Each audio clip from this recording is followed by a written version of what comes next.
meant for an adult audience. LoveLine may contain sexually oriented content. Listener discretion is advised. LoveLine with Adam Carolla and Dr. Drew. Hey, everybody, it's LoveLine. I'm Adam. That's Dr. Drew. Phone number 1-800-LOVE-191. Dr. Drew, board-certified physician. Blah, blah. Nicole Richie is here tonight from The Simple Life 2, the road trip edition, which is coming out this Wednesday at 9 o'clock on Fox. Just saw some promos for it when I was watching that casino show. Looks like Fox has another hit with that show. That Mark Burnett, kind of a genius, wouldn't you say? Yeah. With their show or with the casino? Casino. Show? Did you like it? It looks good. Yeah. Burnett doesn't do their show. I don't know who does your show. It's not Mark Burnett, right? No, it's not. Gil Berman. Jew. Shocking. Really? Gil Berman? Yes. Wow. Well, what's next, Drew? In Hollywood? Producer? Woo. What do you do? Find a gay publicist? I'll tell you what's next. All right.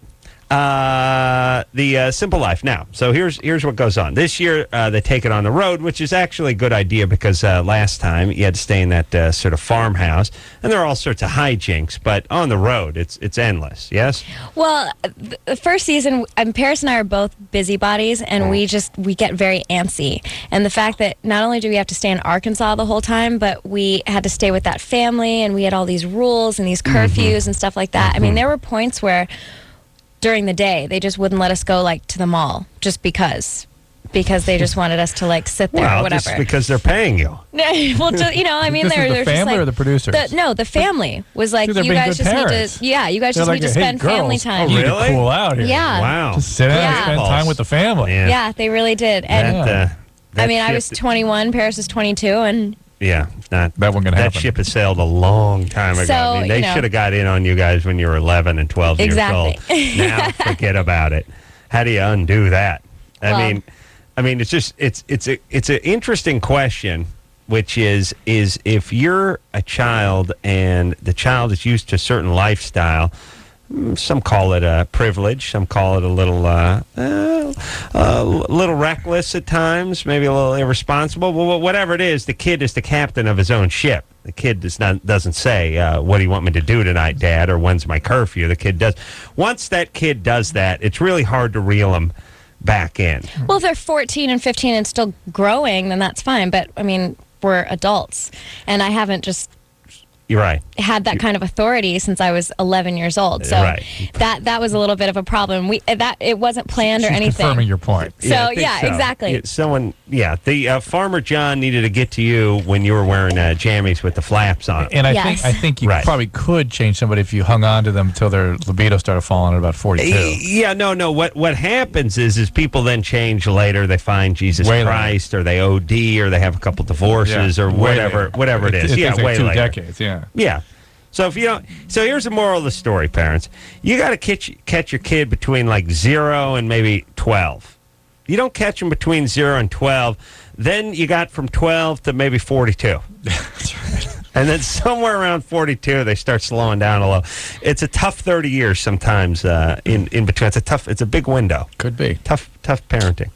All right. So leaving Miami. Heading to Beverly Hills yes. with a Winnebago. Not a Winnebago. An Airstream. Oh, Airstream. Oh, yeah, old school. Yeah, that's right. And how many stop is each episode a stop, or each stop an episode, or there's multi-stops? I don't know how they do the actual episodes. Right. I think that dog crapped somewhere. What? I think so. She farts a lot, so she could have just farted. Okay. Nicole, or it could have been me. Nicole brought her, I may have queefed, actually. Nicole brought her dog in. Drew smells number 2. Unacceptable. Now I'm freaking out. Come on, smell buddy. it. Really? Chris, you over there? I'm not smelling it either. Chris, what do you got? What'd you do to him, Chris? Nothing? Chris. Scared the S out of him. Leave the poor dog alone.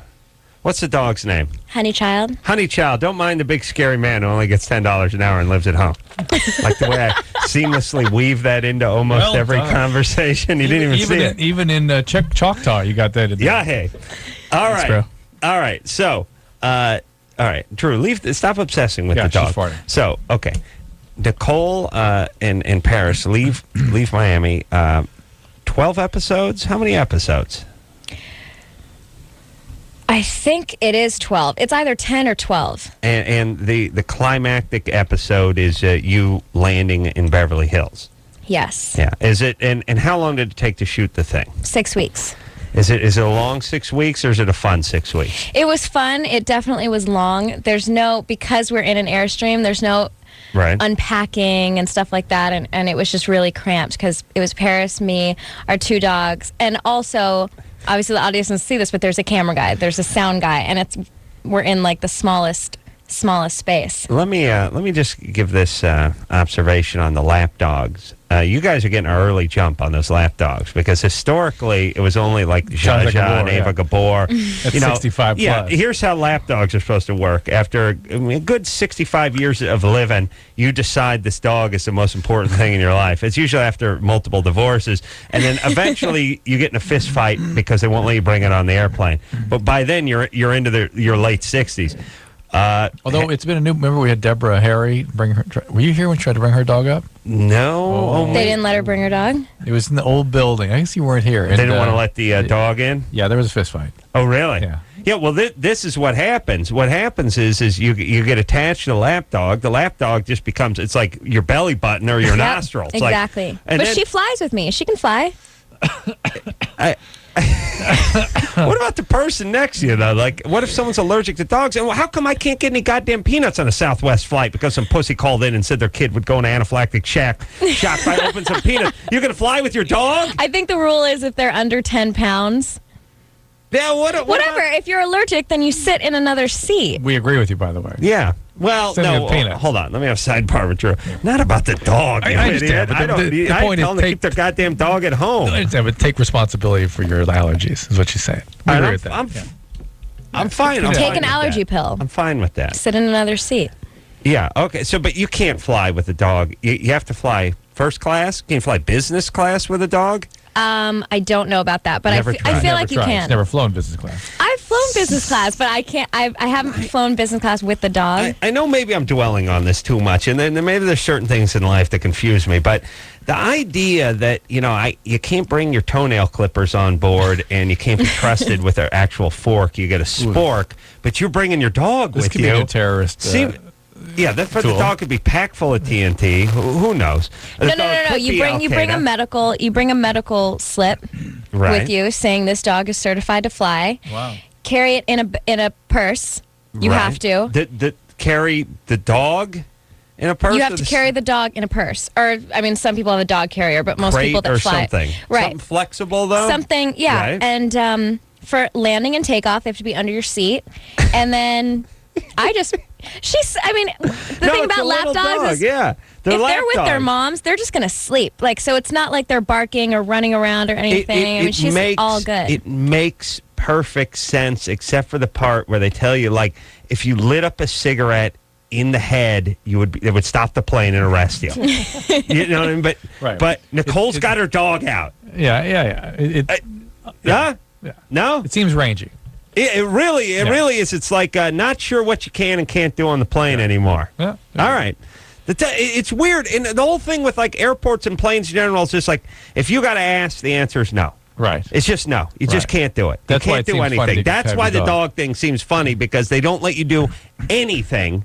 But let me tell you this. No, I didn't want to get into, but we just got back from Europe a week ago, and it was a huge hassle. So you don't do anything, change anything, or move anything, or whatever. I mean, everything's a disaster. All right. Simple Life 2 hits the road. Hits the road Wednesday, 9 o'clock on Fox, and then hijinks will ensue. I've been seeing the promos where you're at the sausage factory. That Airstream is pulled by a car, right? By a pink pickup truck. But do you stay in the back in the Airstream while Paris is driving? That sounds scary. She's driving. She can't Paris is driving the whole time. And actually, it's illegal to drive with you in the back. Okay. With us in the back. Right. Yeah, unless you're filming an episode of I Love Lucy from 1952. Right then. Yeah, then you can get in that Airstream because I think that's what Lucy took to California. By the way. Yeah. Mm-hmm. All right, so we'll look out for that. Dog on the once the dog starts farting, you said the dog's gassy. She does fart a lot. Well, what if? But I mean, there's people that fart all the time on planes. People have it's a decent point. It's a decent point, but people, well, here's the thing, though. You have to encounter people on the plane. You don't necessarily have to encounter the dog, and people would excuse themselves, perhaps. Drew, if you had gas... Yeah, and you're sitting you would go into the bathroom and do that cheek spreader move that you do, right? You'd excuse yourself. If I farted on a plane, I wouldn't turn to the person next to me and be like, "Excuse me, I farted." I would lie or get up or go to the bathroom. No, that's or what I something mean. Like you would excuse yourself to the bathroom. I don't mean you would make up an excuse after you blew wind on the guy next to you. I mean you would excuse yourself to the bathroom. That's what I meant. All right, let's Honey Child. Shannon. Yeah. Shannon, we spoke to you last night. Remember her dad had just died? Yeah. I'm sorry. 20. Oh, thank you. Yeah, thanks, guys, for talking to me again. It's really nice. How are you doing today? I don't know. I'm numb. It's easier to, be in denial today. How did he die, if you don't mind my asking? He died of cancer. He was given 6 months to live 4 months ago, so... Yeah. We actually spoke to her back then. She was dealing with it. How close were you guys? We were really, really close. Where's your mom? My mom's around. My parents were divorced, but they were really close as well. And I moved back home with my mom, and he actually moved in with me and my mom. Do you have any siblings? Yes, brother and a sister, both older. Are they helping you at all? Yeah, my sister, my brother's kind of just handling it in a really, different way, or he just, jokes a lot, and I don't know. All right, so, Drew, what do you do? Well, the problem, Shannon, is you still aren't even really opening to the idea that he's gone. No. Really? That's what she said last night. Well, that's why I'm saying really, because it's horrible radio to do that. I see. See what I'm saying? Yeah. No one was listening last night at 12 and then again tonight. That'd be 2 days in a row.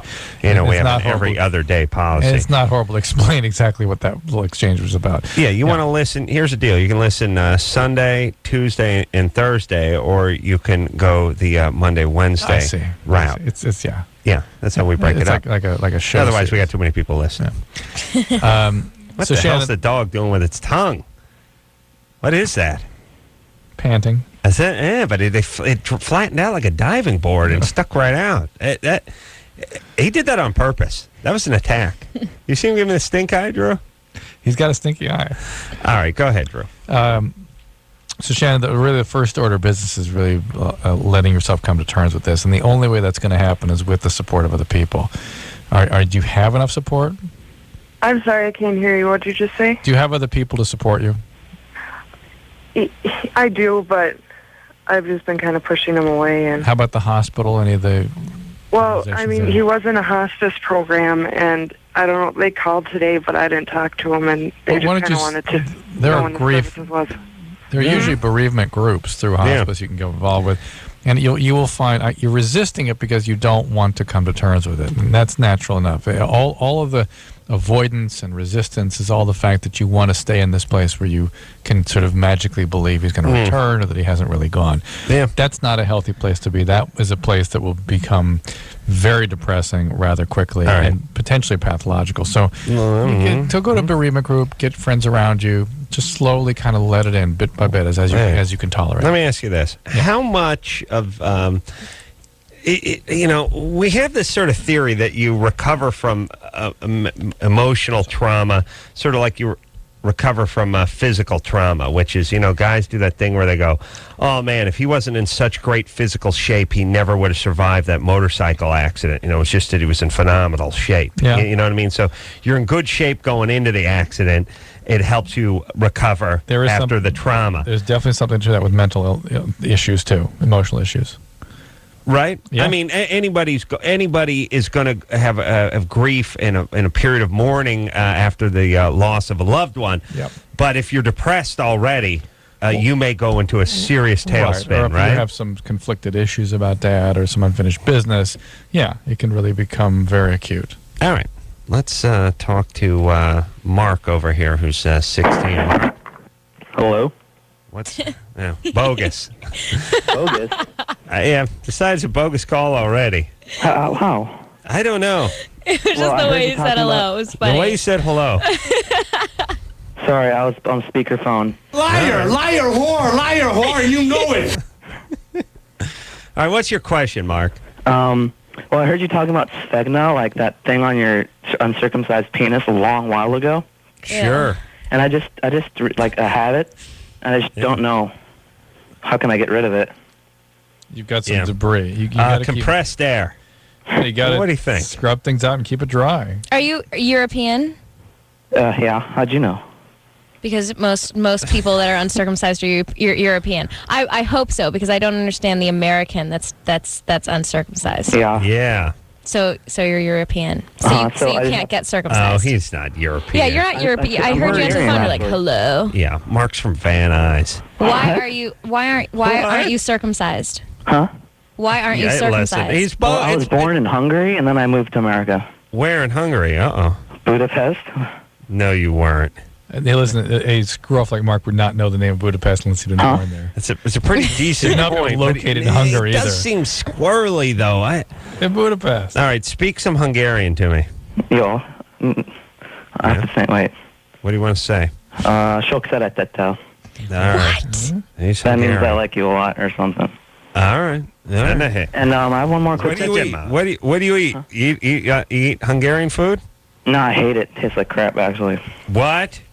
I like Hungarian food. You don't like paprika? It's what? It's Paprika? They don't say paprika over there. You don't say paprika, do you? No, they say paprika. That's right. It's Yeah. pop. Oh, she is funny. The only thing I like about Hungary is there's lots of hot chicks there. But All right, Mark, we now This dog believe just you. farted on Nicole. Good. Teach her a lesson. Mark, yeah, okay. Keep things clean and keep them dry. And get circumcised. Girls don't like uncircumcised. really? Yeah. Whatever.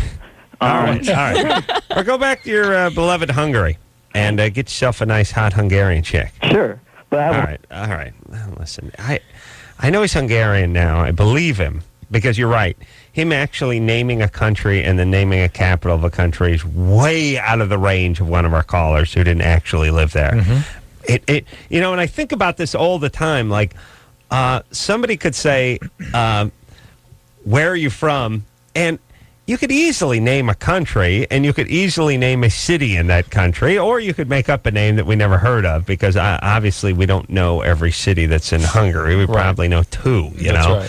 So, yet, way too tall an order for anyone who calls this show. Or God forbid, to plan a name in a country. That's right. Yeah, I think he's telling the truth. Oh, he is. Because He he's is. uncircumcised. He is, And he speaks wouldn't- Hungarian. and he wouldn't have chosen Hungary. No. All right. So, here's in the Czechoslovakia. Here's the thing. Dry. That's the part. That's the other thing. Yeah, it's kind people of- don't realize the stuff needs to kind of dry out. Oh, yeah, Ew. yeast loves wet. Yeah, Fungus. but everything. I mean, you get jock itch. That's You got fungus. whatever it is. You got to get air down there. Those things are fungi. The Yeah. feet, fungus. What about like when you get a cut and Yeah, you get a that cut helps on your it heal. finger? Yeah, the drying helps it heal. Yeah, that's what I tell people. I mean, you got to clean it out and you got to protect it. But like when you go to bed at night, shouldn't you take the Band-Aid off and let's If you can. get some air on it? I have a problem with nurses with wound care where they always want to put ointment on everything that's Yeah, it open. just It's keeps like, going. Yeah, keep it going for weeks. You got to Right. let it dry out. Absolutely. All right. Let's. All right. So clean the dong and hang it on the line, or throw it in the dryer. Put on a tumble. Or handheld dryer will do it. What? Handheld dryer. It's 16. You're gonna start beating off if you With do the that. dryer, Yeah. he'll electrocute himself Yeah. first. Oh, he'll burn himself. He'll just. No, I just mean it's gonna remind you. Oh, I see. You know what I mean? As a 6-year-old dude, how long could you be alone with your junk before you went like, hey? Wait a minute, I got an idea. That's why as a guy, you can't, as a guy, can you take a bath before the age of 30 without beating off? You can't do it. You know why? Because you go like, I'm just going to take a bath. I think I'll take a bath. It'd be nice to take a bath. And then you just lie down in the bath, you go, this is relaxing. You're like, oh, there's my dick. Huh.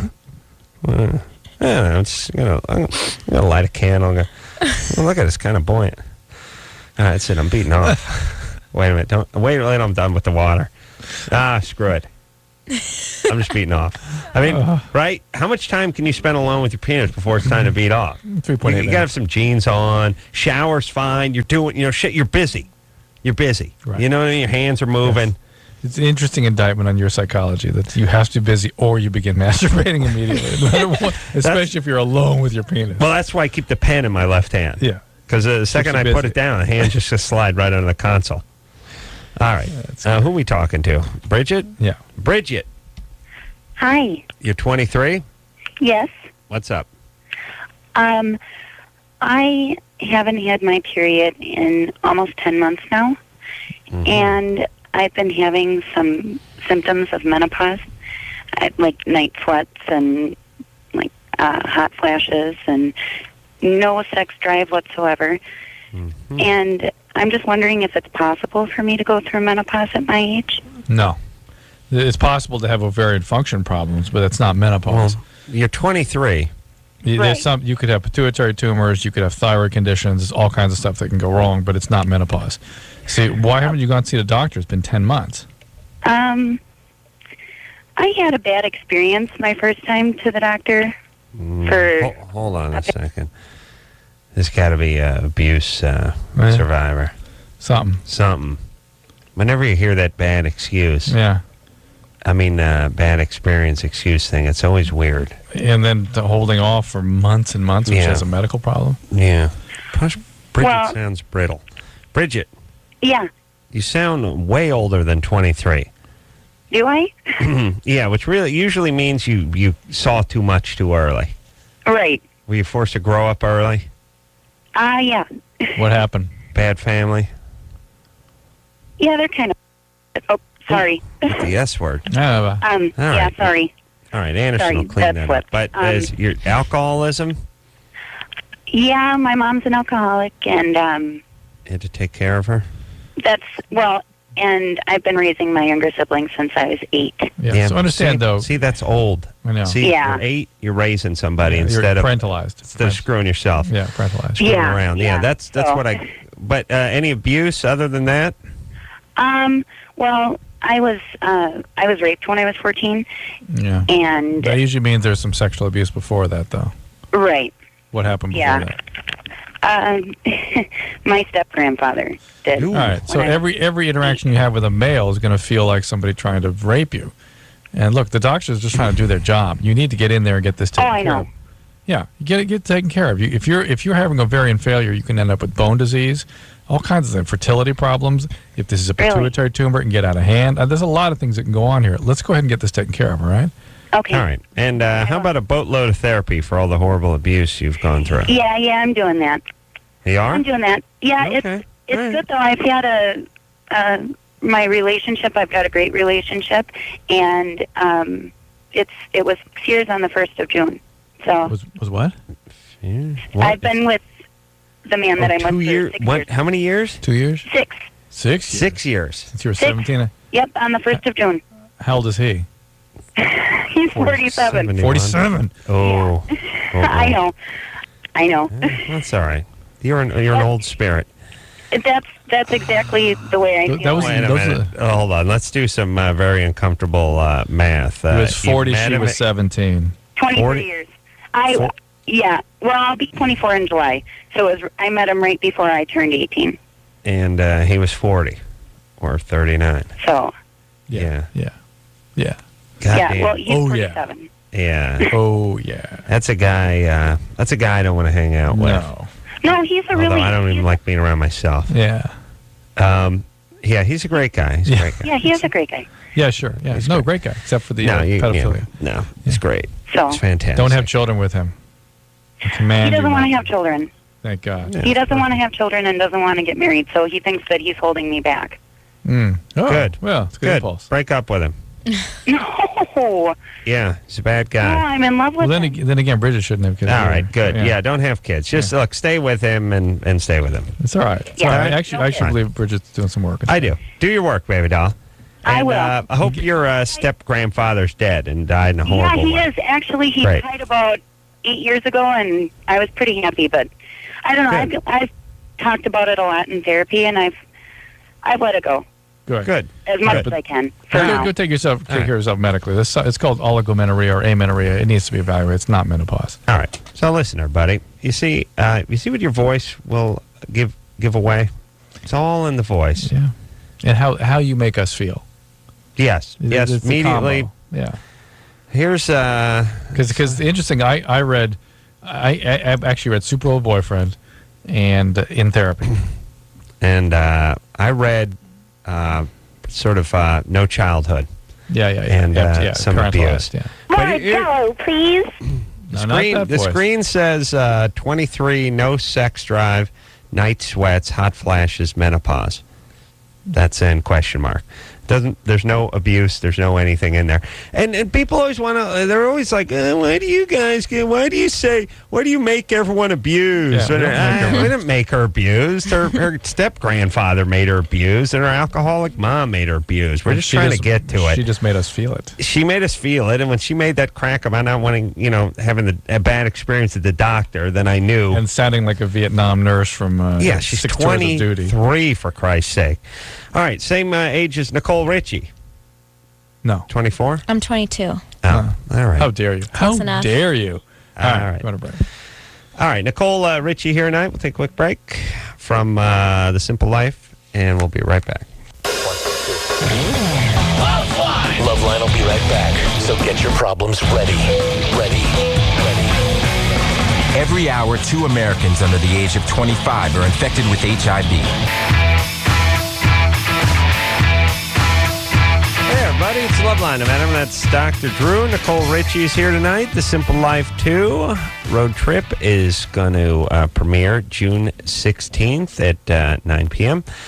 on Fox. And the girls are in a Airstream, and they're leaving Miami, and they're heading to Los Angeles and Beverly Hills, to be more exact. And what about the third installment? Any talk about that? Have you started thinking about ideas? Seriously, have not thought about it once. When Simple Life 2 hasn't even come out yet, so. Yeah. So we're just going to see what happens. We didn't even start doing the second season until a year after the first. Lock them down for 3 or 4. Well, we've gotten, our contract has us locked, but. Well, wouldn't they, you don't have any idea. I mean, obviously now they moved it from the farmhouse to the trailer, so now you got to move it again. Yeah. If you just sort of kept it at the farmhouse, you'd be at the farmhouse again. Well, also, for Paris and I, our biggest thing is that we both have careers that are trying to take off. We don't want to be reality stars for the rest of our lives. So for us to it'd be one thing if we could do the show and kind of be on the phone and do whatnot. But the whole point of the show is that we have no phones. We have no form of communication. To just shut your life down for 6 weeks is a lot, especially when you're doing with 2 different people that have 2 different careers. You know what I mean? It's just, it's What do you want to be doing? It's got to be hard. I'm working on an album. I just finished a movie called Kids in America. I'm doing a book and have a makeup and perfume line coming out. Doing a lot. Yeah, so all the stuff I'm doing. That's hot. Actually, I got makeup, perfume, and this extender, press-on nails. Press-on nails. Corolla press-on nails. We're toying with it. And then your own line of talc. Sure.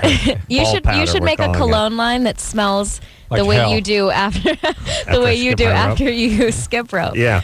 It's called Some ball people are cheese. actually attracted to that. They love the BO. Yeah, it's the same chicks who like the smegma. They're in Hungary. They're not out here. We don't like stinky dudes out here. No, smells are not. My problem really is that I don't stink, and that I take advantage of that, and by not showering enough, and not having the kind of hygiene. Then you end up with That's a sexy. paper mache. I really should have casing around your nuts. Yeah. All right. Let's talk about how you and Nicole, how you and Paris getting along, by the way, because you're probably, don't you start fighting being in the same trailer for 6 so many weeks? people don't get how we didn't fight, but let me just put you in the situation. Well, it could happen. It's everybody else, whatever family we're staying with. We stayed with like this black gospel family, right? And they're preaching Christianity and don't curse and all this stuff. And and Paris and I are like sisters. We've grown up together since we were 2. So I'll look at her and like she's the only person that can understand what I'm thinking without me even saying anything. Right. And at a lot of times it's like it's us and then it's them. Right. So you guys we guys are like each other's support You systems. end up bonding and teaming up. Exactly. Which if is anything, it makes us closer. No, it's an interesting, sociological experiment, which is if you give the two girls nothing to do, eventually they'll probably start going at each other. If you give them a common foe, they'll sort of team up and unite. Right. Yeah. Yeah, I learned that. Also, I mean, it's not like on like the Real World and stuff like that. They don't know each other, so they're just starting to get to know each other. I mean, we've grown up together, so there's nothing new about being with her for a long period of time. If you guys were going to fight, you would have done it by now. We would have done it already. All right, let's talk to Erica. Erica, you're 18. Hi, Erica. Yes, I am. What's up? Just my question. I want to know how you feel about having my boyfriend use a dildo on me, because not so much. I mean, he is a lot smaller than the last guy I was with. Like, that's good. Less than half. And hold on a second. Hold on now. Less than half. less than half in the length department? Well, the last guy I was with, I mean, I don't know how how the black man thing, but I was with a black guy before, and this guy's white, and, not that holds true every time, but the guy was like 9 and thick, and this guy's not even close. So that's got to be. I don't know. It's not. Really? And okay, let me give my theory on why America. Well, I kind of want your opinion on how. I got a few theories. Quiet down. Why America thinks the black man has a larger penis than the white man? This is your porno. Theory. Yeah. Well, no, it's a few things. Okay, and the dark skin. Yeah. Go ahead. Thanks, Drew. Okay, I just wanted fantastic radio. Go ahead, explain. It's perfect. Anything else? No. Okay. All right, let's get back to the phones. I'll give my theory later. But no, you're right. Erica? Yes. I'm not being sarcastic either. I'm just tired. Erica, you're 18. Yes, I am. All right, the guy's got a big black penis, the old guy. Yeah. Yeah.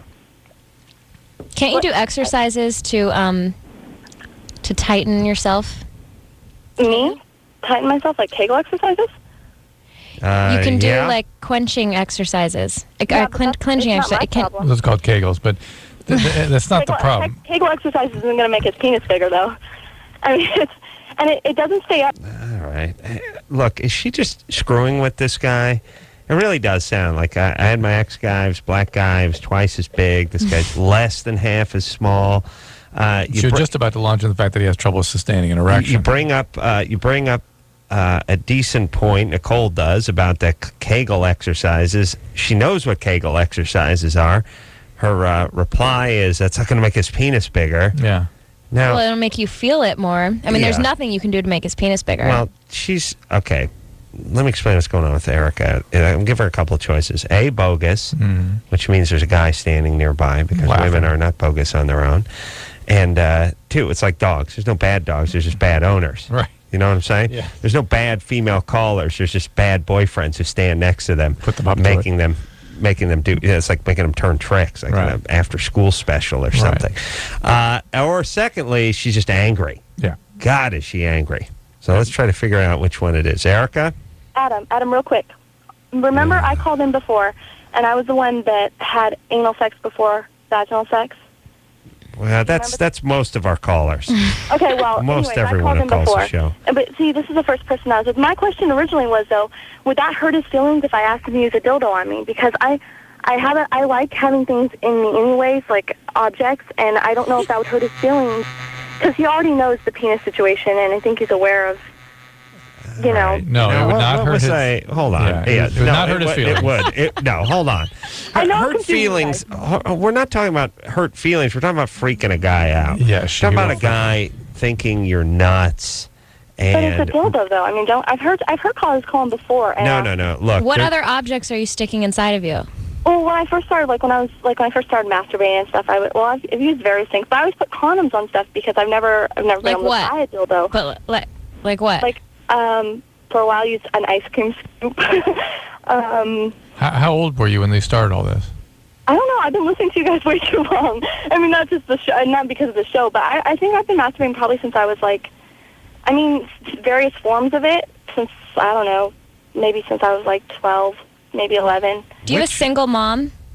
No, but my dad was never ever around, and yeah. So. But I mean, is there any chance that because I actually know somebody that's like this. Do you think that you've ever experienced your mom just being irresponsible and doing that in front of you when you were younger? Like having sex? Because that's just, I mean, yeah. Anything Well, like my mom slept with me for a really long time, but I've never seen her masturbate ever. I mean, it's, or have sex She with used somebody. a sugar cone on her, actually. Were you exposed to pornographic? Actually, waffle. I'm Were you sorry. exposed to pornographic material or anything like that? yeah. Early on?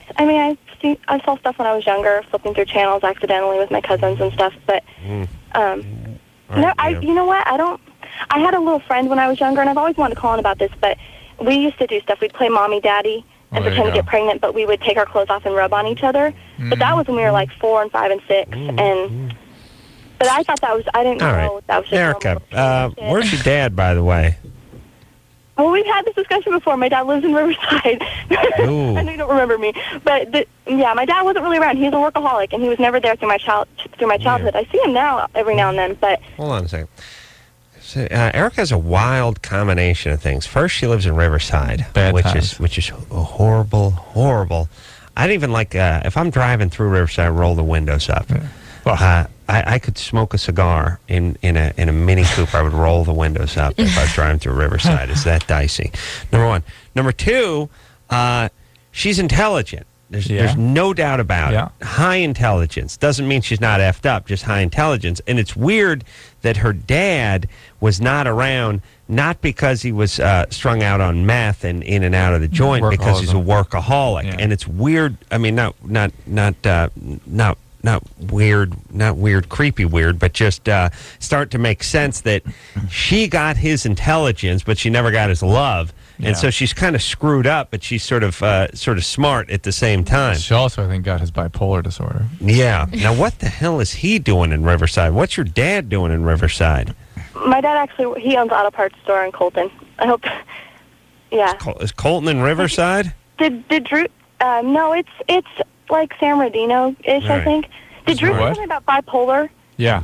Because my mom's bipolar. She's not, she hasn't really been diagnosed, by a doctor, but, I know, without a doubt, I've done a lot of research on it, and that she is. Well, you have features. You have features as well. I have features of bipolarness? Yeah. I've had a lot of different problems throughout my life. My whole family's got problems, so. Yeah, I got that. And all this hypersexuality and this extreme sort of preoccupation with the insides. And all right. So listen. Violating yourself and all Erica, stuff. This how is about all this? part of Forget about the dildos for a second, would you Okay. please? You're a smart person, but you're wildly effed up at the same time. Thank you. Okay? Stop worrying about what you're going to shove in you next, and get yourself some therapy. Okay. Yeah. Take that duffel bag of a coos you got and bring it into the therapist's office, would you? Okay. All right? And stop preoccupying about what to tell your boyfriend about the size of the last the large penis black thing, penis and everything. And by the way, that just means you can't handle intimacy. You're trying to freak the guy out and drive him away. When people have been abused, women, sometimes the penis becomes a symbol of safety and security. And they can't feel whole without that sense. Well, intimacy. There is no intimacy. I don't think she even cares about him. Right. She just wants something inside of her. She's taken all of the That's the intimacy only- completely out of sex. Period. It's not intimate. It's not emotional. She just needs something inside of her. That's become the symbol for being fulfilled. And anytime we hear that, look, I want to talk to my man about, and then you hear what it's about, and you realize, holy Christ, if I heard that, I'd go heading for the hills. You're trying to drive the guy away. Yeah. You can imagine that conversation. Yeah, remember Lucius? Yeah, he was hung like a towel bar. You got nothing. I'm looking to put a hydrant up me in order to fill the void. What do you think? Am I hurting your feelings? Yeah, you're cool, right? No, it would start with, as she would say, I'm into putting things up me. Yeah. Objects. Yeah. Okay. All right, baby. Yeah, I got to go out and get a pack of smokes. I'll be back in about 6 years. Nicole Richie here from the Simple Life, the road trip version, which is coming out this Wednesday, 9 o'clock on Fox. We'll take a quick break, and we'll be right back. 1-800-LOVE-191. We'll be right back. Drew.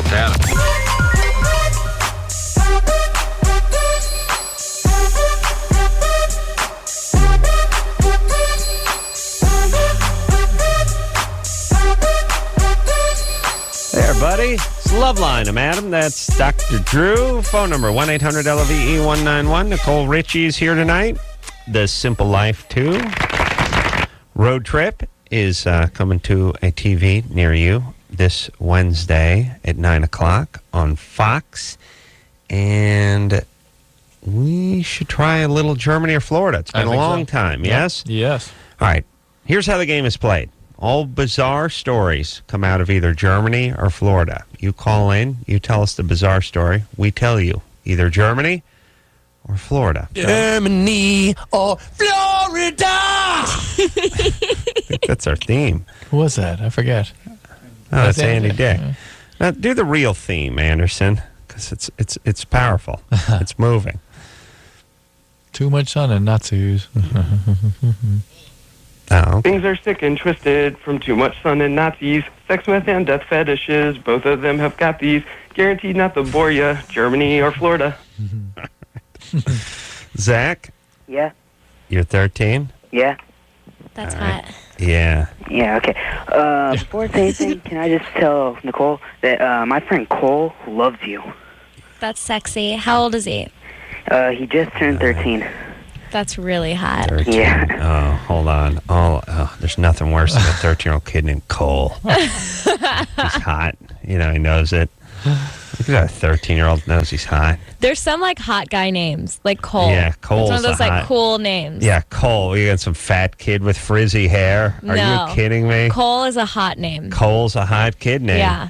I think All I'm Coles I changed my know name were to like Cole. hot. Cole Corolla. Wow. Like, what if you're like, you just found out, like, hey, you got a blind date. What's his name? Cole Corolla. You'd be like, where do I take my pants off? Forget it. Just tell him to put his penis through the mail slot. I'm not even going to leave the house. He's hot. Sight unseen. Cole Corolla. Yeah? Whatever you say. Yeah. Yeah. That's hot. Yeah. Yeah. I may name myself Cole. All right, start calling me Cole, everybody. All right, cool. Let's take- next call, Cole. Zach? Yeah. Yeah, you got Cole and Drew. Hi, Zach. Hi. And that's Okay. Nicole. Okay. It's like me with an N-I in front of it. What's up? Okay. A man had hidden some ammunition and 3 handguns in the oven before he and his wife left on vacation. However, by the time they returned from their trip, the couple had apparently forgotten about the bullets. When the woman turned on the oven to prepare dinner, the rounds went off. The man told officers he had thought the items would be safe. Germany or Florida? Florida. What do you think? Well, feels like Florida with the handguns. Always. Germans are not that stupid. Germans like their guns, but I think they're a little more responsible Yeah. and they have a gun safe and that kind of thing like that. Much more fastidious. They don't mix things. Germans. Right. Ovens are for food, and that's that. Right. On the other hand, Florida housewives don't do a lot of baking. Ooh, good point. Well, making dinner. Just making dinner. Yeah, still firing up that oven. Firing up the oven. Heating up the stofers. Okay. Yeah, maybe if it was like macaroni and cheese. Yeah. What do you think, Nicole? I think it's Florida. Florida? He was hiding the handguns? Yeah. I feel like Germans are so hardcore yeah. they don't hide anything. No. They're just like, here are my handguns, and that's all I have to say. They would take better care of them. Okay, we're going Florida. We're all going Florida. Okay, yeah, it is Florida. Yeah, thank you. Bye, Zach. Bye. Thanks for playing, Zach. Let me say this. I was working on my house, and I was looking for a place to put the flagpole. I like a flagpole. Yeah. So I'll tell you something about not only my, patriotic. You put a flagpole up in your house, all of a sudden it turns into a compound. fort. Yeah. It's sort of half yacht, half compound. I am telling everybody, if you got a house and it's 2,000, 2,500 square foot, and it's in the valley, and there's not much to it. It's just a regular house, and you're putting it up on the market. Spend $250, get a 20-foot flagpole, put it in the front yard. All of a sudden, it becomes the flagpole house. So when people are talking, they're like, "Well, which house do you want to get?" Well, I kind of like the flagpole house.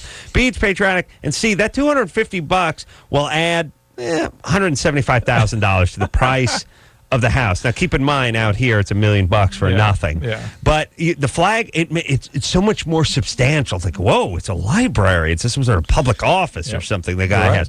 So I'm looking for a place to put my flagpole. And you really want to go crazy, light it. Oh, you light the flag? Well, you have to, unless you don't want to take the thing down. That's flag law. Oh, is you that gotta put a right? light on it if you want to leave it up there. Oh, is that right? Yeah, there's flag etiquette. I know Otherwise, the etiquette, but I didn't realize it was law. Well, you're either supposed to get it down and fold it at the end of each day, or you can leave it up at night, but you got to hit it with a light. Wow, interesting. Okay, now, here's the thing.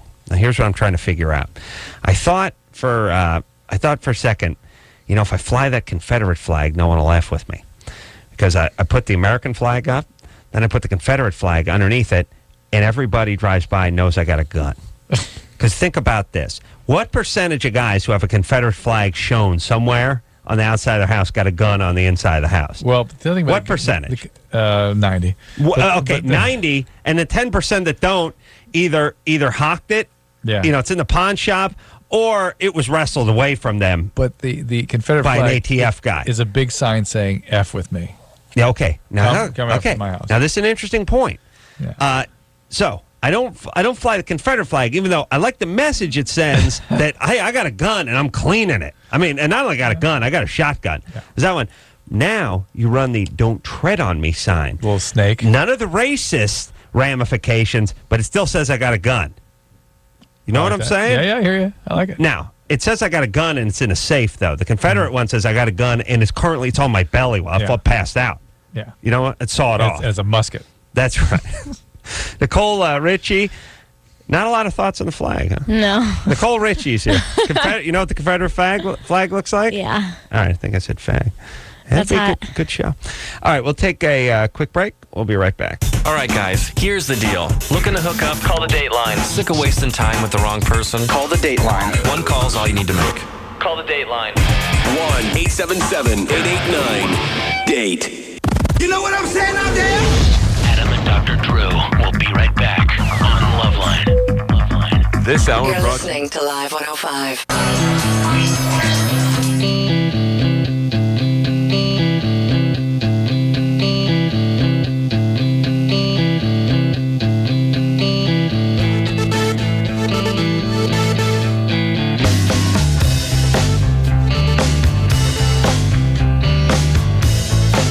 Hey, everybody, it's LoveLine. I'm Adam. That's Dr. Drew. Phone number 1-800-LOVE-191. Nicole Richie's in studio tonight. Of course, you know her from the Simple Life, and the second edition of that is coming out this Wednesday at 9 o'clock on Fox. Also on the cover of this month's Stuff magazine? This month, yeah. Gotta get my stuff figured out.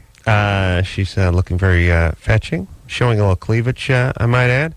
And that is this month's Stuff magazine. All right, the July edition. Drew? Yeah. Wait a minute, July's out already? What the hell are we It's gonna be in? like Playboy. It comes out a month after. Like Playboy. I mean, the next month is out on that month.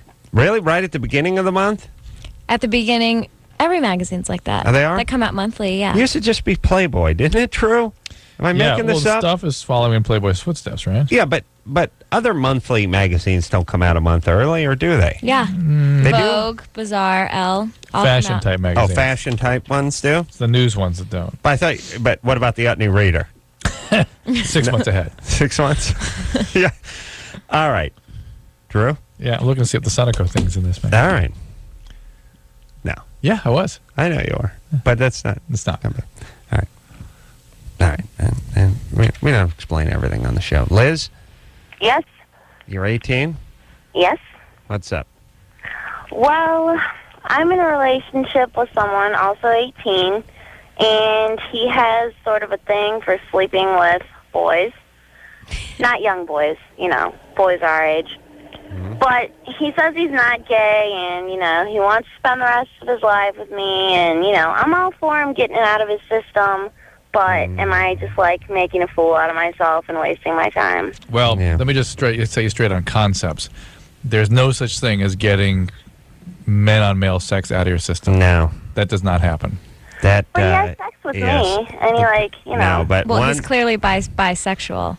You know how they say it's like a bottomless salad bowl if you go to certain restaurants. Yeah. Bottomless cornholing. Yeah. Going in with the guy. Well, So you don't get it out of your system. The anus has no bottom. Okay. Bottomless anus. Ironically, Drew, no bottom on the bottom. It's no bottom on the it's like going to a place and 55th refill of iced tea. Just going to keep them coming. No bottom on that but it is interesting that women sort of get that out of their system a little bit. Women female on female same sex interaction can be like, I tried that, it wasn't much.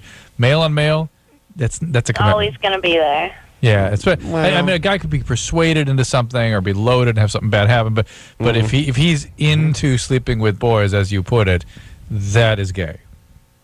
And he may not like being gay. He may not want to be gay. He may be fighting against it. He may want you for a beard. He may actually really care about you too, but he's gay.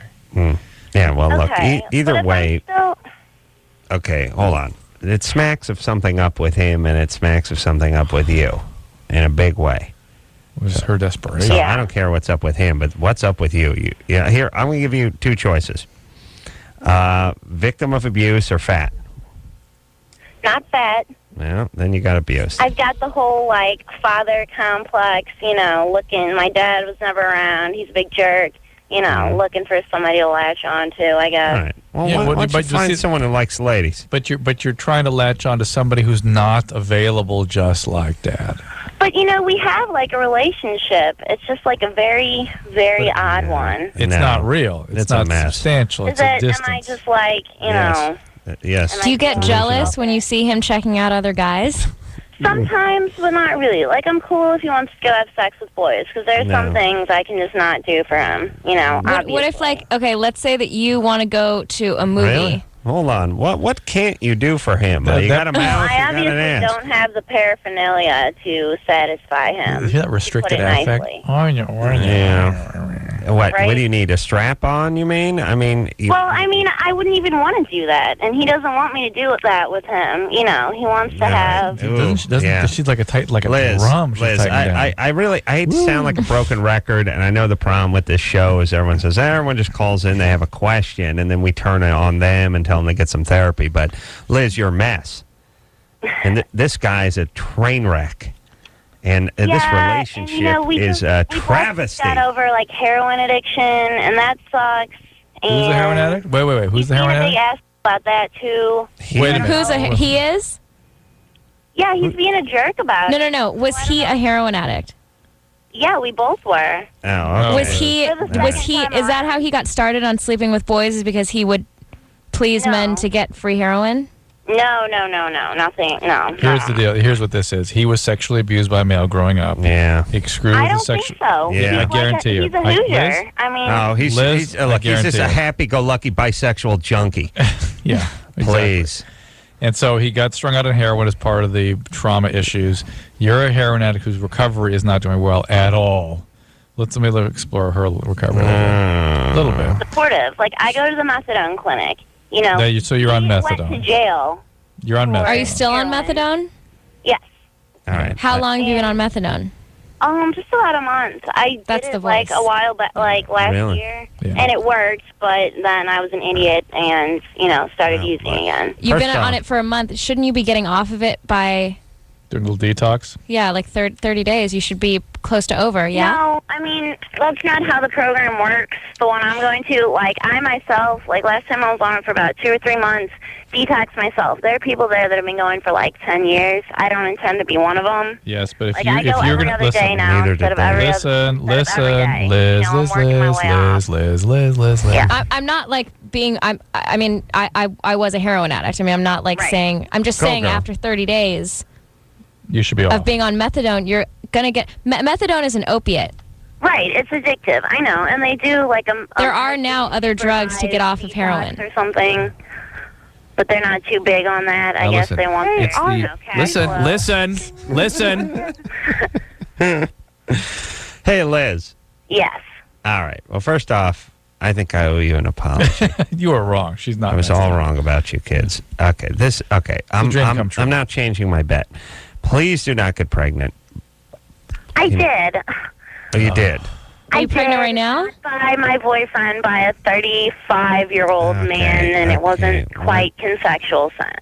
So okay. Well, that's a whole other mess. Now, what's going on with that? She was raped. I know. What are you doing with the kid?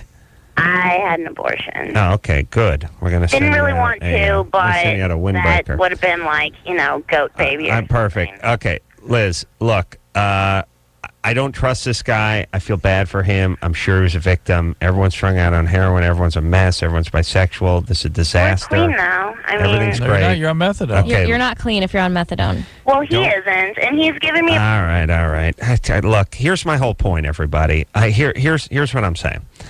I feel like the parent who's saying to the kid, look, I know you're going to throw a party. I'm going out of town for a long weekend. I know there's going to be a party. I know you're going to take my car joyriding. I know you're going to F your stepsister. I know you're going to do everything.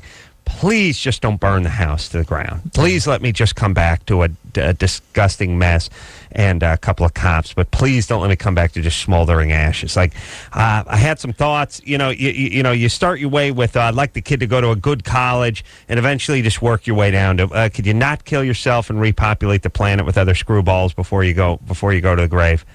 I'm just at that point with about 3/4 of people that call this show. Well, this was Liz, certainly top of my list. Yeah. I'm sorry for what somebody did to you a long time ago, but at a certain point, you become an adult, and then the grief turns to anger.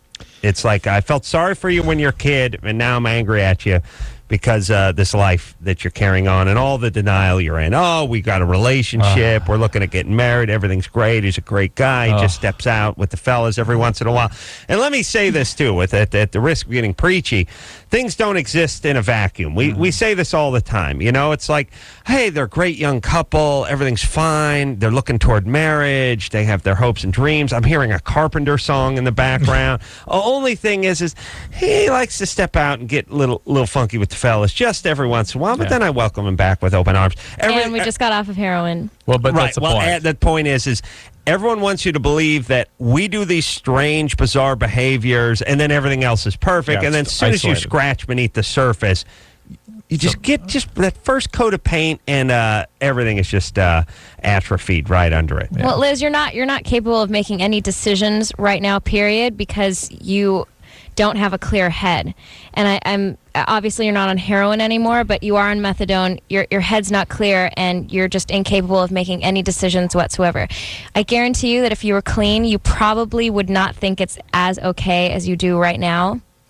But everything is just so clouded for you that you probably don't see what's going on. But it's not a good thing. Best thing we could advise you: start going to some NA meetings, meet up with people who've been where you've been, and get some support and see what you need to do to get better. You're going to probably need to spend some time somewhere to deal with this. Nicole, did you do the methadone? I didn't. No. Never tried it. No. It's bad times. It's bad. Drew hates methadone. I feel like methadone's so 80s. Like, well, there's so many different ways to get off of methadone. Yeah. I mean, to get off of heroin. Well, but methadone's not necessarily the methadone answer. maintenance is being urged upon people. Chronic users, right, or abusers. No, there's a whole. There's another. True, you don't like it though. No, I know, but there's a whole movement within the field I work where people are saying, "Well, opiate addiction, the success rate is so low. We should just put everybody on methadone and call it a life." But then they get addicted to methadone profoundly. More so. It's horrible than to heroin. Drew. Yeah, I hate that. Drew hates it. Says it makes him moody and he can't get it up. Yeah, it's tough. You got to do a thing with your dork they do in porn reserve. They actually whack it against something a couple of times, and it somehow gets them going. It'd be nice. Nice, because there's nothing left after I grab it with my 3 fingers. All right, and the okay sign. Yeah, how's quiet down? How's the sobriety going, Nicole? Oh, me? Yeah, Great. Good. Great. And what I didn't know much about this heroin thing. So you kicked it. We talked about it last time. We did? Yeah, kick heroin in March. Where was I? But was I'm glad that you were listening. I'm glad that she was talking about the police that got her. Oh, yeah, I do remember that. Hey, good times. So I got clean in March 2003. Uh-huh. That's really all I have to say about that. When the hell were you in here then? December 8th. Jesus. Yeah. Day before Pearl Harbor. Yeah, good times. All right. Now I remember. Where are we going? I mean, you know, I'm just saying, like, I thought a lot of things were okay when I was wasted, because you're wasted and you don't realize. It changed. Right. It changed really. So I mean, it's not even her fault that she thinks that some of these things are okay, because she doesn't even know. She's on drugs. She doesn't know anything. Yeah. Yeah. She's probably been in her room for like 4 days. It changes the motivational priorities of the brain. It covers her priorities are like just not. That's right. She can't make any decisions right now. All right. 5's Let's open. see. Whatever you want. How about 5's not. All right. Here's the question. Line 5 is: does the yellow coloring in Mountain Dew lower your sperm count? All right, let's deal with that one now. No. Why do we got to talk to him? We don't. That's it. All right. We're done. Oh, Matt? why you... Matt? Oh, shut up, Drew. All you do is horrible radio. Matt? Yeah. What's happening? Hey, not so much. All right, buddy. Now I'm bored. All right.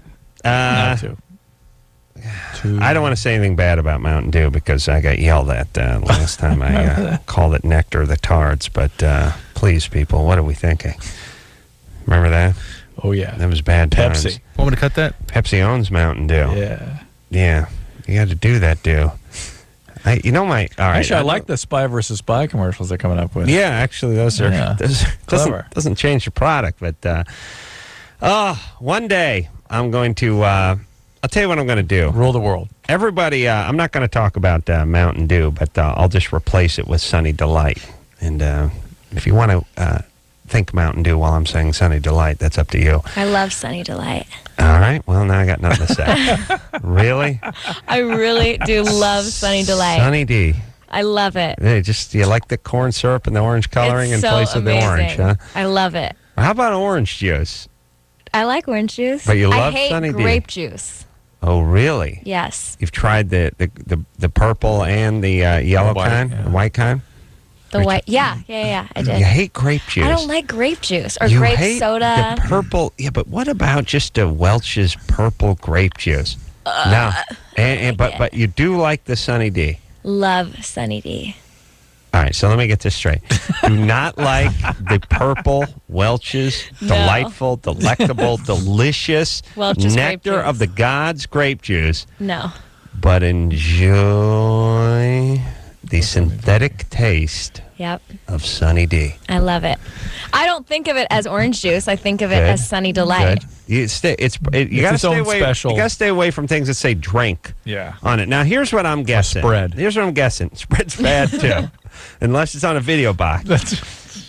Drew, what happened to you, Nicole, is you got hooked on the D early. Yes. That was probably your first H was the D. You know, if you think about it, you got hooked on the Sunny D early, and you don't know any better. You need some methadone. You need methadone for the Sunny D. You need some Delightadone to get you right off of that. I love Sunny Delight. Here's the whole thing about Sunny Delight.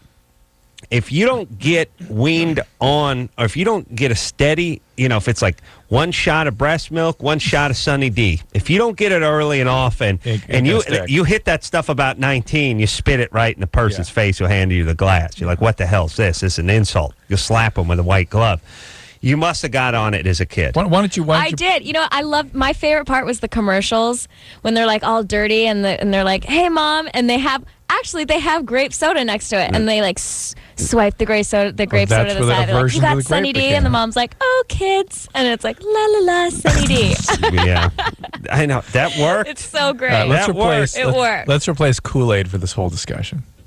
All right, I and here's another thing. Your dad's rich, right? What's he doing bringing home Sunny D? That is so welfare. I love it. Well, there was a while when she and her mom were off on her own, remember? Oh, real? Oh, is that it? You What? and your mom? Were you and your mom on your own? And Not until I was 9. That's when the Sunny D but hit. she's buying Sunny D for you, right? Your mom? I'm sure. Making ends meet? I'm sure. Not enough money to she buy wasn't making orange juice? ends meet. No? Do you? I mean, Yeah? parents buy their kid McDonald's. It's terrible for you. That's true. That's true. I mean, Sunny D is not. It's not going to kill But you. they don't bring it home and keep it in the fridge and have the kid be able to get at it whenever they want. All right. I can't think of an equivalent. I've worked out the Sunny D thing. I understand. And perhaps, and it may be comfort liquid for you. Do you see what I'm saying? It's something you equate with a simpler time. Before Paris Hilton and the Windstream. you know what I mean? Or the Airstream, whatever it is. Paris loves Sunny D too, by the way. Oh, really? Yeah, she loves it. She like Mountain Dew? I don't know. All right. Okay. Fair enough. She must have got it early, too. That's all I can think of. All right. Drew, where do you want to go? Yeah. Was on speed? Sober? Baby? David? Yeah. You're 19? Mm-hmm. What's up? I've been dating this girl for about 6 months, and we've been having sex for most of it, and she's my first. And in the beginning, I was I am not a long-distance runner, exactly. And she told me it would get better, and come 6 months later, I still can't. I have a problem with premature ejaculation. A one-pump chump. And what do I do about it?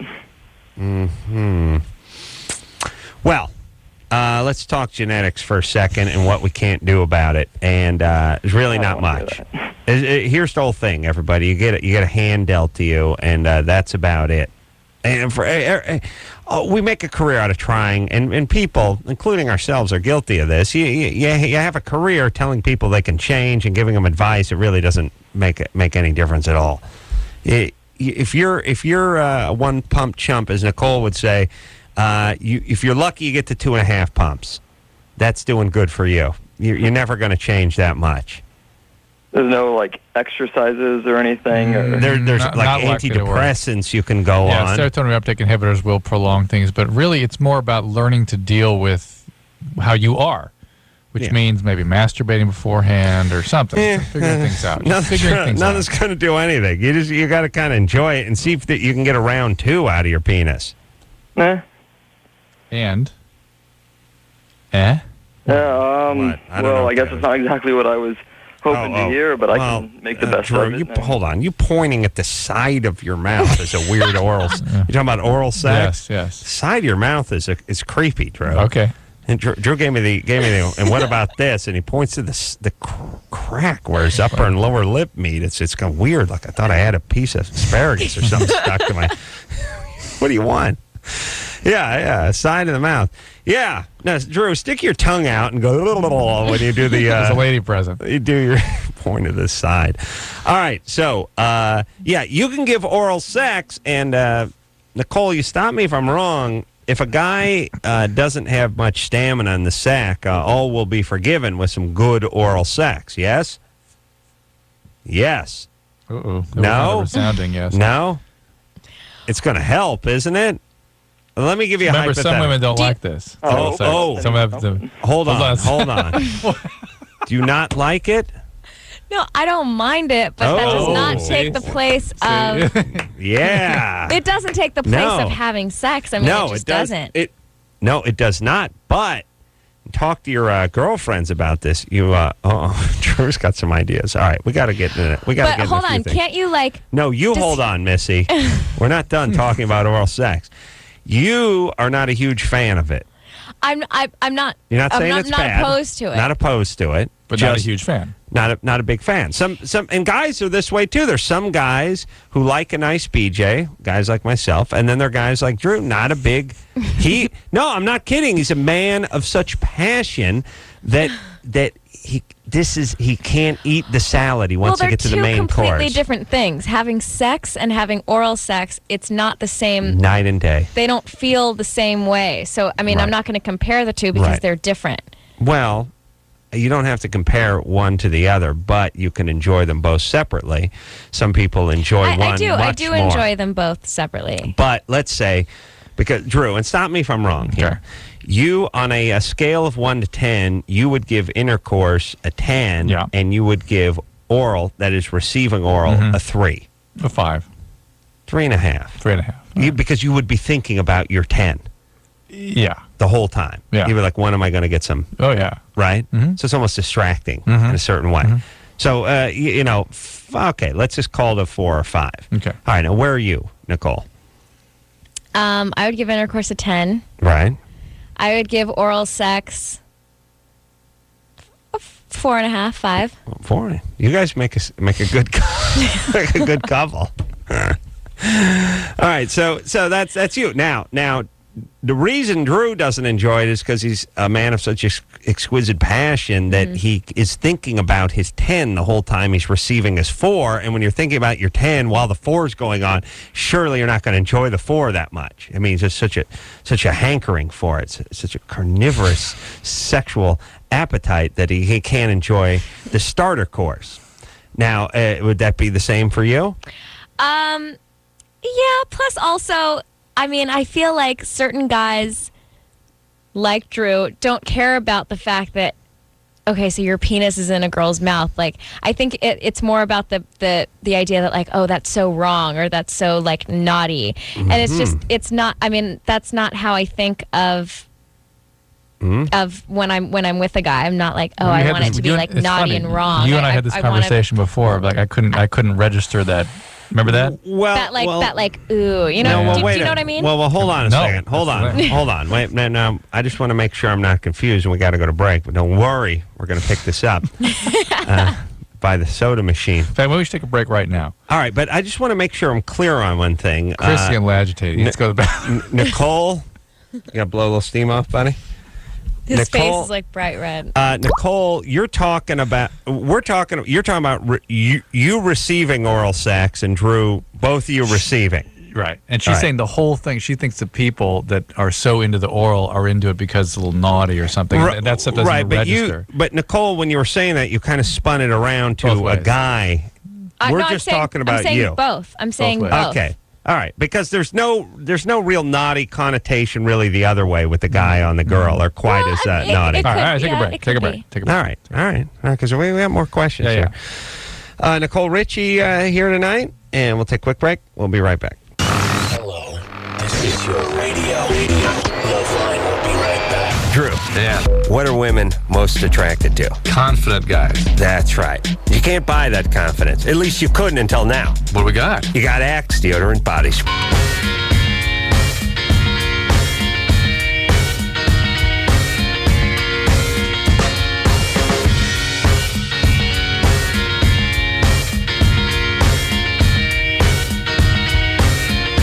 Hey, everybody, it's LoveLine. I'm Adam. That's Dr. Drew. Nicole Richie is here tonight from Simple Life 2. Road Trip, 9 o'clock, Fox, Wednesday night. This Wednesday, big premiere. All right, so we're talking about, orgasms and oral sex and all that good stuff. We know that Drew, who's a man of exquisite, unparalleled passion, is a good 10 when it comes to intercourse, or at least enjoys it. And about a 4 in terms of receiving the oral. You kind of switch around, and I think it's because one requires work. Yeah, that's the whole thing. As a dude, you can't just lay back and enjoy the intercourse. You actually gotta you gotta pump that water up from the well. You know what I mean? It's great. I love taking a nice shower too, but pumping it is the. You know what I mean? Yeah. There's some work. You got to bucket it in. Working. You know what I mean? You've got that world-class receiving. I like to receive position down. You've nailed it. Yeah, no one receives oral like me. You're gonna shower? I think I will. Right. Well, because I'm practically in the position now. A lot of guys brag about how they can perform on a woman. They're probably lying. Yeah, my claim to fame is how well I receive. That's hot. Yeah. See, here it goes. Here's how I receive oral. Oh yeah. Hold on. Don't stop. Yeah, that's and then once in a while I do this one. Yeah, like that. That's good. Yeah. Do you actually keep breathing? It's work, the breathing.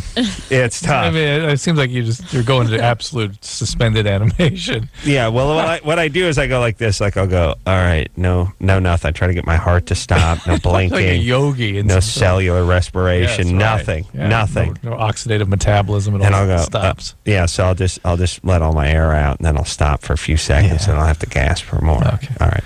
But, so I'm a world-class receiver, but Drew's theory is that anybody who is into the sex intercourse part and not so much into the oral, multi-orgasmic. True? Yeah. True. A woman of extreme passion. I am. Yeah. You guys, imagine how passionate your kids would be.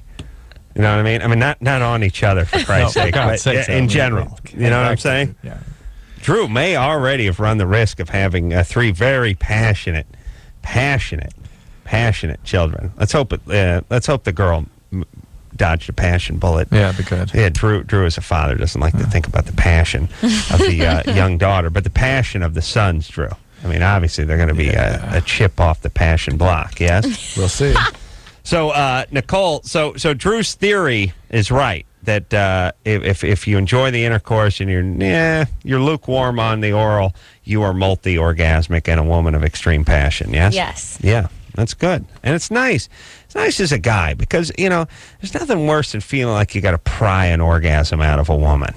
And really, at the end of the day, you bust your hump, and maybe there's a little payday at the end of a very long day of intercourse. As a guy, do your feelings get hurt if a girl does not have an orgasm? No, but I mean, well, first off, you're not doing the shirtless pose down in front of the full length mirror, going, "Yeah, you want some?" You don't do that. No, you sort of slink off to the sofa and lick your wounds a little bit. It depends. Your feelings are hurt if you know the woman had it in her and you couldn't find it. Right. If you know that the woman really, that's not her thing or that's not the way she works, and listen, you couldn't find the Holy Grail and neither could the several hundred guys who came before you, fine. But if someone is a woman of exquisite passion like you are, Nicole, and I roll and come up snake eyes, I'm going to kill myself. You should. But there's another weird thing that happens with women like Nicole. So you better fake it, sweetie. That's all I'm saying. You got to fake it when you're with me. Women like Nicole think that women who have difficulty having orgasms are lying. Yeah. Like, how could that be? That's just ridiculous. Right. It's like, that doesn't even make sense. How could that be? Yeah. What are you talking about? And let me tell you, too, as a young woman of 22, your passion will only run deeper as the years wear on. Unless, let me just say this. Unless. If you're a girl and you're having sex just to have sex because, like the scoop woman, you just like things inside of you, and the guy that you're having sex with is Mr. Passion, I don't think you're going to get an orgasm from that because you guys are coming from two separate places. Again, if the girl is coming from straight passion and let's say the guy is just doing it to blow a load, then you guys are not in the same place and probably will not orgasm. It's all about the connection. You got to get on the same passion page. Exactly. Right. Like, what are you doing this for? Just to bone or because you love it? But talk about, it rewarding from a guy standpoint, someone like Nicole, which is, first off, you get to get right to the good stuff. And then secondly, you get the life-affirming orgasm every 30 seconds. Life-affirming. You feel like you want to go on top of a mountain and sing, Whereas if you get the woman... Here, I'll tell you the trouble. I'll tell you what you want. Life-affirming. Let me tell you what you want out of a woman. You want either multi-orgasmic, you can bring them to orgasm very easily, or you want... look, many have tried, many have died. No one has given me an orgasm. Don't even bother. Let's just enjoy our intimacy. You can get off and get back to the TiVo. What you don't want is if you spend a good half hour downstairs and you do everything right, I may just give you one. That's what you don't want, because now everything becomes an expedition. Yeah. It's like, it's out there. Maybe you can get it if the heavens open, if the clouds part and the heavens open, and you do everything just right, and you put in enough time orally, you could get something. That's the tall order one. It's better just not to have one at all. But then the guy he doesn't even enjoy it because he just spends that whole time trying to make that happen. Just searching, That's what I'm saying. Better just to say, look, I've never had one before. How about we just rub a little sweat on each other and call it a night? All right. That's a fantastic way to be, Nicole.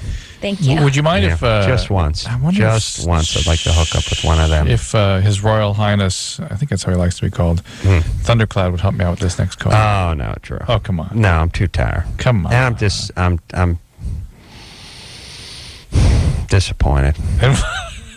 What? Well, it's not fair that, first off, people like Nicole hog all the orgasms. Because there's women, they hoard orgasms. There's women that don't have any, like the ones I've been with. And Nicole just falls out.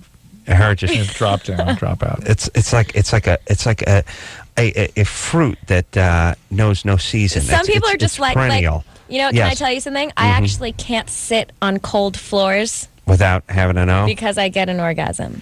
Wow. Because I come all over the floor. And that's what I'm talking about. Can't do it. So I have to heat my bathroom if I'm putting on my makeup always.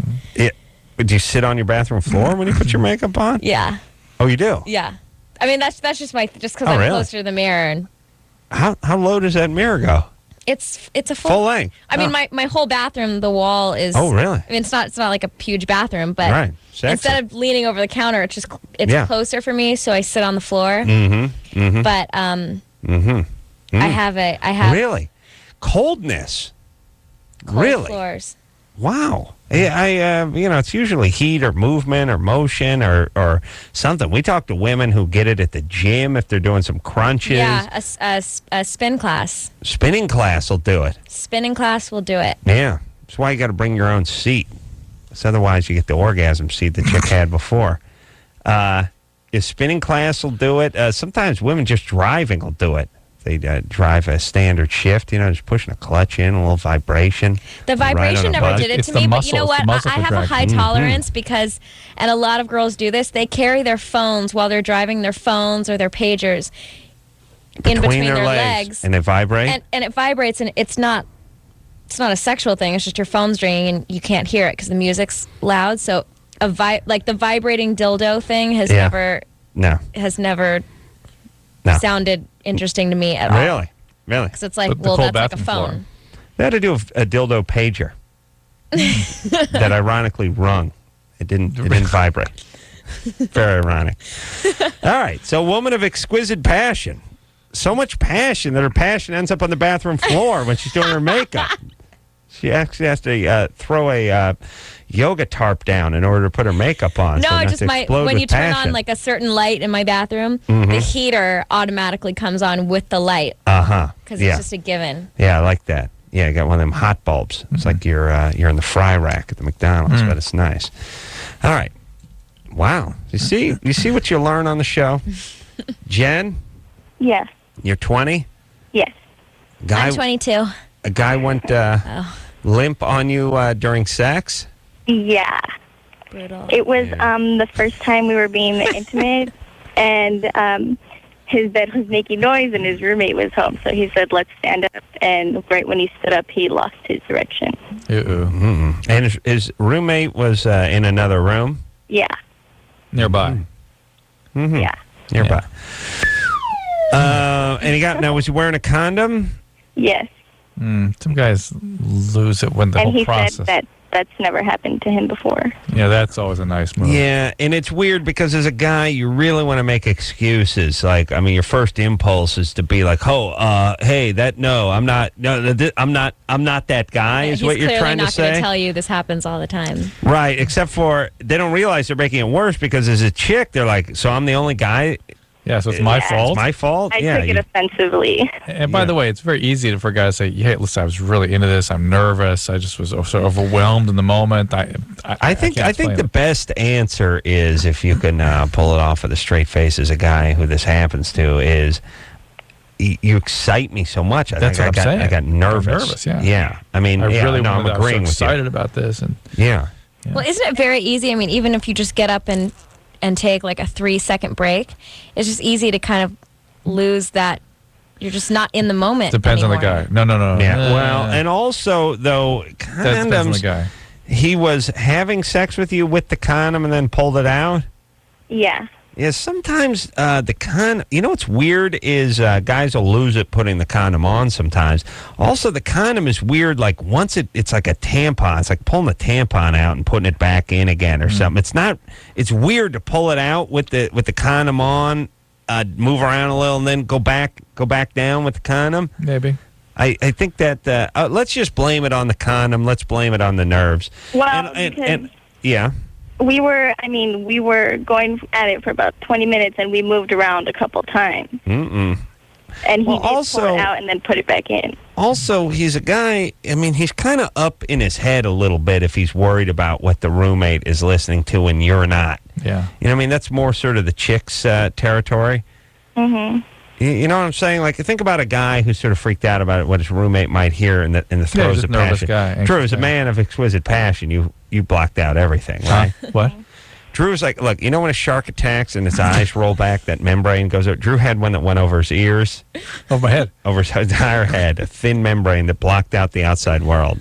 He couldn't hear fire alarms going off, phones ringing. It wouldn't matter. He could have been staring. Strangely enough, though, I suddenly perceived sonar. Yes, he could communicate with whales. Yeah, it's amazing. Yeah, it was amazing. He was like Aquaman, only while he was banging a chick. Did I say chick? I meant Candy Striper. All right. I don't know. Look, don't take Don't this. worry about it. Yeah, the guy's nervous. It happens. It happens. Yeah, you got 20 minutes out of him. Yeah. You know, they're having sex for 20 minutes. But the idea that guys stop for 3 minutes and have a problem, that shouldn't be. Not when like people it loses constant because it's just not no there anymore. No. Not unless it's a new thing that's not anxiety provoking. No, but with the condom adds a degree of difficulty, and now the guy's up in his head and he's thinking about his roommate. And guys, too, once you start focusing on things outside the room and stuff, probably. And also, he was going at it for 20 minutes, couldn't finish, too. He could be worried about that. And freaking out a little bit. All right, don't bust the guy's chops. He was nervous. And the comment of it never happened before was more comment about him being nervous. And by the way, he pulled off 20 minutes. Yeah. That's what I'm saying. Yeah. All right. We're going to take a quick break. We'll be right back after this. LoveLine. 1-800-LOVE-191.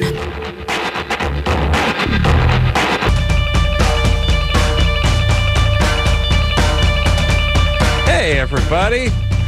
It's Adam, the only sane one in this studio beside the dog. Nicole Richie is here. Drew, the doctor of exquisite passion. And Nicole, our most passionate guest, in tonight. The Simple Life 2 road trip is what Nicole's plugging, which is going to be hitting the trail this Wednesday on Fox at 9 o'clock. And Fox looks like, I think Fox is squarely in the number 3 position of the networks, which we didn't really think we'd see in our lifetime, really. I mean, wasn't it just a few years ago they were doing like when Kodiaks attack and stuff? Yeah. There's crazy shows about bears attacking campers and stuff, and it seemed like, wow, they're really a fringe network. Now, all of a sudden... Who fell to 4? ABC. Oof. And not only that, but... a lot of Fox looks like it's got a lot of new good stuff coming on. Saw that Casino tonight. Looked good. Lots of strong stuff. I'm sure your employees at ABC love that talk. Oh yeah. Well, they know they suck. Well, let's be honest. And listen, I don't kiss the man's ass. No kidding. That's true. I'm gonna get yelled at again with my talk about Mountain Dew. That's right. Sunny Delight. Where do we find out where they've been advertising? I think it's mostly just like La Opinion and stuff like that's Mexican newspapers is all that. That's where they advertise. I think they pulled all their stuff. For Americans. Yeah, you really because they drink that stuff up. Those people. Yeah, I don't think you can get white people to drink it anymore. Well, Nicole. Yeah, once in a while, somebody steps outside the cultural bounds of Sunny D and drinks it, but it's rare. It's rare. Mary? Hello? You don't like the purple grape juice? No. Not the grape soda. Not the grape the mom drink. pushed it aside to bring out the Sunny Delight. I don't like Welch's grape juice. Oh, and the orgasms. We got nothing to talk about. Why don't you? What's not to like about that? That's my. There's grape juice. The purple Welch's. I just don't like it. I just don't. I love cranberry juice. Okay. All right. You're inching your way back towards sanity, but the Welch's grape is really, as a matter of fact, let me say this about Welch's grape, and I'm not trying to anger you, but I got this theory. I know you're going to be shocked.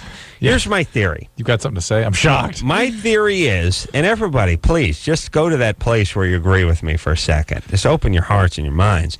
I have this thing, which is I eat about, I probably eat about 100 turkey sandwiches a year and enjoy 4 or 5 of them.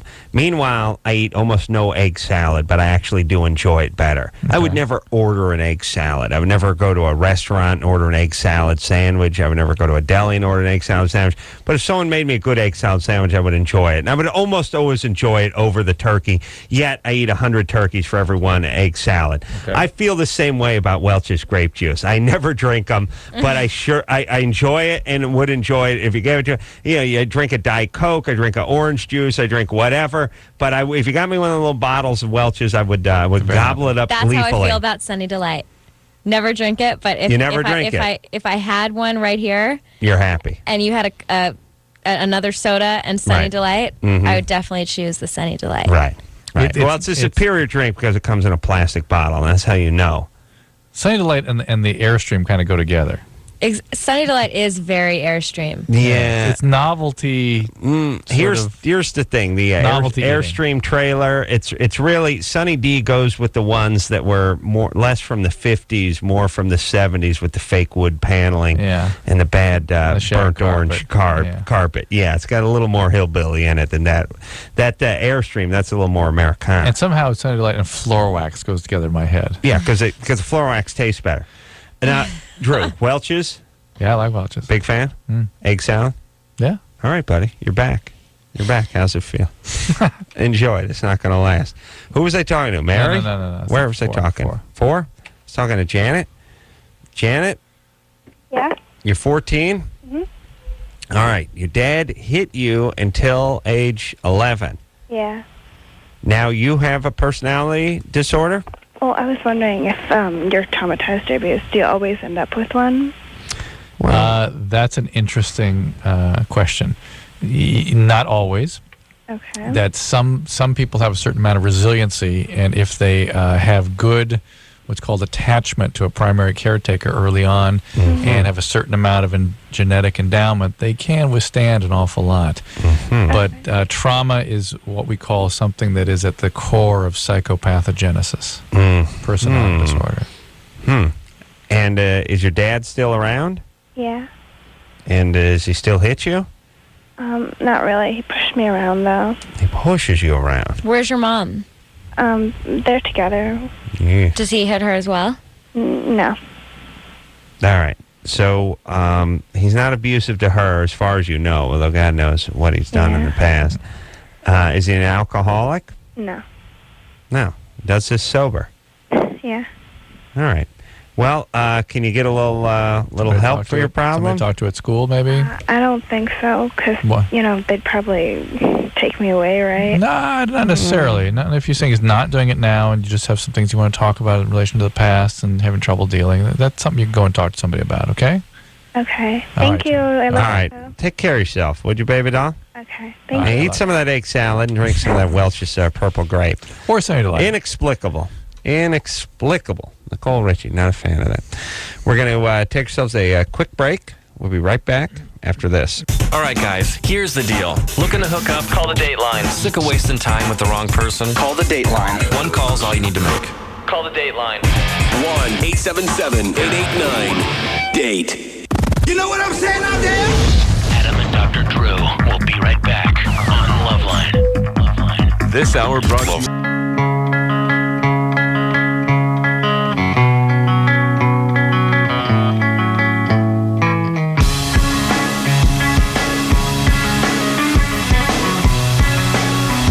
Well, everybody, that's the show. I want to thank Nicole Richie and her dog, Super Scrumdiddlyicious, Precious Honey Child. Honey Child. Honey Child for coming in here.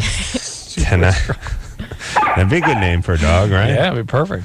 Nicole can be found on the Simple Life, too, the road trip. And that's coming out this Wednesday at 9 o'clock on Fox. Yes. Always good to see you, Nicole. Good to see you guys. Thank you guys for having me. And until next time, this is Adam Carolla for Dr. Drew saying Peace out. Mahalo. Nicole, my friend Cole loves you. That's sexy. How old is he?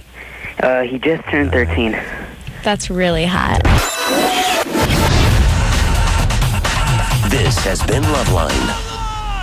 The opinions expressed on this show are not necessarily those of the staff, management, sponsors, or this station. The producer for LoveLine is Ann Ingold. LoveLine is a presentation of Westwood One Entertainment.